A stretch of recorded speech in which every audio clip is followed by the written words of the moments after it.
Well, I hate to be the bringer of such news, but I feel it is something that's important to talk about. And that is that the gaming industry seems to be going through a massive layoff. What's interesting is that this seems to be happening across the board. And I think the important questions to ask are, who is this happening to? Why is this happening? And is it a good thing or a bad thing? I want to delve into each of these questions and answer them to the best of my ability. Let's start with who. For starters, Sony is laying off around 900 employees, which is about 8% of its workforce. What's crazy about this is that around 5 days prior, Sony CEO Jim Ryan visited London studios and then closed that same London studio down shortly after this visit. Now, if you have ever worked for a company in the real world, especially a big corporation like Sony, you know how it is when someone higher up comes into your workplace. You know they're usually looking for something wrong. Granted, sometimes it just may be a general checkup, but I want to share something here. And this is where I feel for the people that were laid off. I worked for a big company in my life, and there is one thing I can say. Never trust the CEO,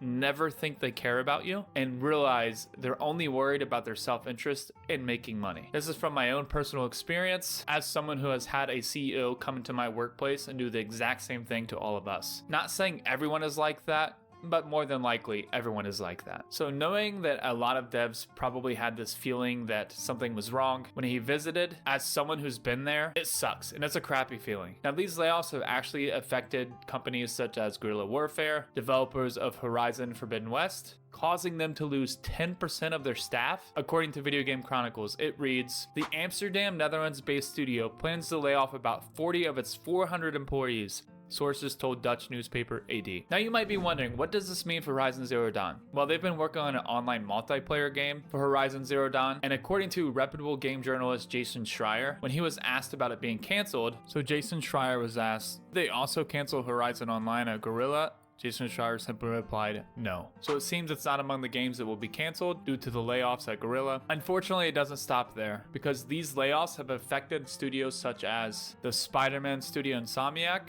and Naughty Dog, who is known for developing the Last of Us series, as well as Firesprite, and this was according to Herman Hulst, head of PlayStation Studios. Spider-Man multiplayer game by Insomniac has been canceled along with the Last of Us multiplayer.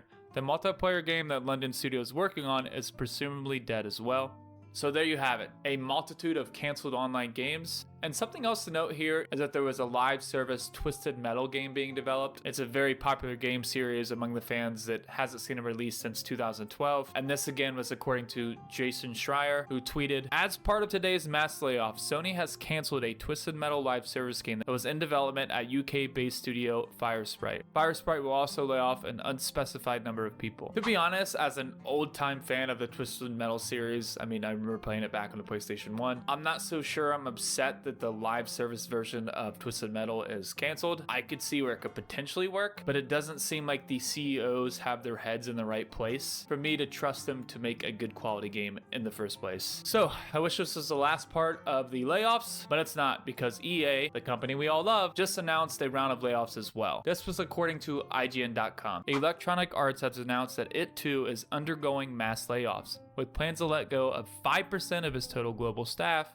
or roughly 670 individuals. And then if you're wondering what does this mean for the games they're developing, it goes on to read, CEO Andrew Wilson said that EA is reacting to accelerating industry transformations where player needs and motivations have changed significantly. We are moving away from the development of future licensed IP. Something else to note here, EA is also canceling the rumored Star Wars game that was being developed by Respawn that was an FPS genre game. According to Wilson, EA will double down on owned IP, sports, and massive online communities. You hate to see it, but I'm not surprised EA is doubling down on their sports games with cash cow games like FIFA, but some people might be bothered by the canceled Star Wars game that was being developed by Respawn, so I thought it was at least worth mentioning. Now, a lot of people have been saying this is not a big deal, or that this always happens, which I don't think I agree with, and I don't think this is a good way of holding these CEOs accountable for the decisions they make, and I don't think it's a very empathetic approach to the people losing their jobs. And if you look at the people losing losing their jobs. A lot of it might have to do with people working on online games, because a lot of the games that are canceled seem to be online games or games that are going to be live service games. And I just think these CEOs like Bobby Kotick, formerly of Activision Blizzard, and Jim Ryan of Sony make these bad decisions and decide to go all in on mobile gaming because, you know, everyone has a cell phone and we can make a lot of money if we sell stuff to people on their cell phones. Or live service games, if we just sell these cosmetics, we can make a ton of money, right? And I think all of it's done in the name of pleasing investors and deepening their pockets. And that just doesn't tend to work with the creative side of things. Those sides tend to clash quite a bit. And I think that's kind of what you're seeing here. I think some of these things may have worked for them short term, but we're now seeing that perhaps maybe this was not the way to go, as gamers have been screaming this out loud for so long, it seems like. And I think part of what really brought this to light is smaller budget independent studios releasing games such as Palworld, Helldivers 2, Baldur's Gate 3. And I think where they get lost is they see the mobile games as $signs or live service games as $signs, but they forget the most important thing, and that is making a good damn game for the gamers, which is their audience. And I think they're realizing that this live service approach and being so extreme about going all in with the live service approach, it's just not working out. And unfortunately, the developers are suffering the consequences of these decisions by these CEOs. Because I'll tell you one thing, if these companies go down or lose money, the CEO, I can guarantee you, is still walking out a millionaire. That's the difference. And it is concerning because if we take a look at this past year, you kind of start to see a trend with these layoffs. We see that Microsoft laid off nearly 2,000 employees back in January. Riot Games laid off 500 employees. The same people who developed Valorant and League of Legends. And this isn't just a 2024 thing. And this IGN article kind of sums it up nicely when it comes to the gaming layoffs of 2023 and 2024. This marks yet another major blow to the games industry, coming off a year and a half of ongoing mass layoffs at studios of all sizes. The cuts impacted roughly 10,000 developers in 2023 and are approaching 8,000 in just the first 2 months of 2024. Just earlier this week, PlayStation laid off 900 staff and closed its London studio. Sorry if I pronounce this incorrectly.